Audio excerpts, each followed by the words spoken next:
Halo guys, kenalkan nama saya Erni Cesar Ismiani Silain. Saya dari program studi PKP di Universitas Bengkulu. Pada kesempatan ini, di video ini saya akan menjelaskan mengenai pengelolaan peningkatan mutu pendidikan. Jadi langsung saja ke pembahasan pertama, yaitu mengenai pengertian pengelolaan mutu pendidikan, di mana proses perencanaan, pengorganisasian, pelaksanaan, pengawasan, dan evaluasi. Artinya, pengelolaan mutu itu bukan cuma satu kegiatan, tapi rangkaian langkah dari awal sampai akhir, di mana perencanaan ini menyusun sebuah program, sedangkan pelaksana itu menjalankan program yang telah direncanakan. Terus ada pengawasan, itu memastikan berjalan sesuai rencana. Dan terakhir itu adanya menilai hasil tingkatan apa yang sudah direncanakan dan sudah dijalankan programnya.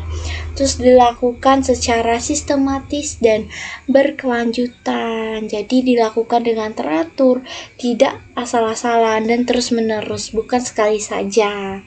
Terus juga bertujuan meningkatkan efektivitas dan efisien pendidik. Yang mana efektif itu tujuan tercapai, efisien itu dilakukan dengan cara yang tepat tanpa pemborosan.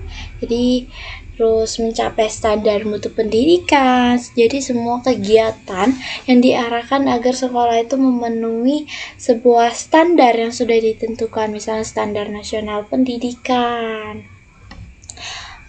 Terus selanjutnya itu ada tujuan peningkatan mutu pendidikan. Jadi pertama itu ada meningkatkan kualitas pembelajaran, yaitu proses belajar jadi lebih menarik, efektif, dan mudah dipahami siswa atau para peserta didik.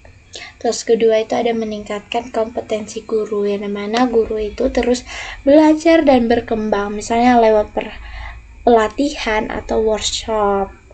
Terus meningkatkan prestasi akademik dan non-akademik. Terus keempat itu ada meningkatkan kepuasan masyarakat, dan dimana orang tua merasa puas dengan layanan pendidikan yang diberikan sekolah. Terakhir itu ada mencapai sebuah standar nasional pendidikan. Jadi sekolah itu harus berusaha memenuhi standar yang sudah ditetapkan oleh pemerintah. Dan selanjutnya itu ada prinsip pengelolaan mutu pendidikan, yang mana berorientasi pada mutu, yang dimana semua kegiatan fokus pada peningkatan kualitas, bukan sekedar menjalankan sebuah program. Kedua itu ada perbaikan berkelanjutan, di mana selalu ada usaha untuk memperbaiki kekurangan dari waktu ke waktu. Yang keempat itu ada partisipasi semua pihak, jadi tidak hanya guru, tapi juga kepala sekolah, siswa, orang tua, dan masyarakat ikut terlibat. Terakhir ini ada berbasis data, yang mana keputusan ini diambil berdasarkan data, misalnya nilai siswa, hasil evaluasi, dan bukan hanya asumsi saja. Dan di sini ada tahapan pengelolaan mutu, yang mana pertama itu ada perencanaan, menentukan tujuan, program, dan strategi untuk meningkatkan mutu. Terus pelaksanaan itu menjalankan program yang sudah direncanakan. Terus ada pengawasan, memantau apakah pelaksanaan itu sesuai dengan rencana. Dan adapun tahapan terakhir itu ada evaluasi, yang mana menilai hasil dan menentukan perbaikan ke depannya. Ini biasa itu disebut siklus karena dilakukan terus-menerus atau berulang kali. Jadi di sini ada contoh penerapannya, yang mana pelatihan dan perkembangan guru. Jadi guru itu ikut seminar, workshop, atau pelatihan. Dua itu ada pengembangan kurikulum sesuai kebutuhan siswa. Jadi materi itu disesuaikan dengan kemampuan dan kondisi peserta didiknya.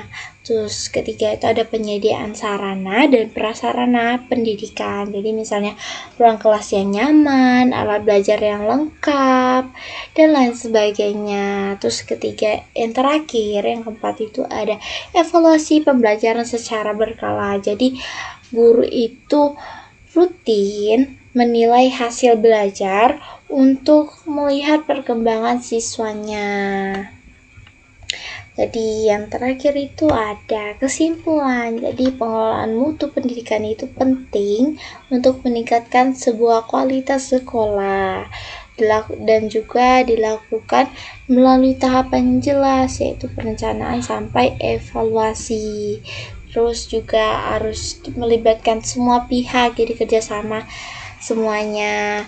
Terus dan terakhir itu tujuannya agar pendidikan itu jadi lebih baik dan berkualitas mencapai tujuan pendidikan yang telah ditentukan. Dan itu saja yang bisa saya sampaikan di video ini. Semoga teman-teman yang nonton video ini, apa yang saya sampaikan itu dapat berguna dengan sama teman-teman yang telah menonton video ini. Jadi hanya itu saja. Sekian, terima kasih dari saya. Bye bye.